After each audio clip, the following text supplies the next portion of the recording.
ఇదైతే ఈరోజు mini vlog అండి. లేవడం చాలా లేట్ అయిపోయిందనమాట. 10:15 అయిపోయింది. ముందు రోజు వ్లాగ్‌లో చూసారు కదా! సామాను చాలా ఉండిపోయినాయని చెప్పాను కదా! షాప్ నుంచి వచ్చేటప్పటికి 2 రోజులుగా బాగా లేట్ అయిపోతుంది. తోమడం కుదరలేదనమాట. ఇంక మా ఆయనకైతే కాఫీ కలిపిచ్చేసి ఉప్మా చేస్తున్నానండి. పాపకొచ్చేసి 12 గంటలు డాన్స్ క్లాస్ అనమాట.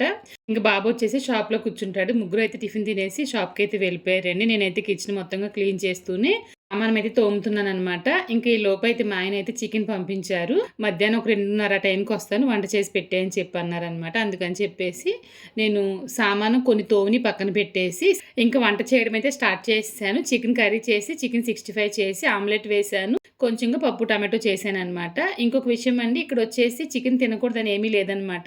మేము ఉండేది చెన్నైలోనండి. మళ్ళీ ఎవరిని అడుగుతారు కదా! చికెన్ తినకూడదు కదక్క మళ్ళీ ఎందుకు తింటున్నారని చెప్పేసి అందుకని చెప్తున్నాను.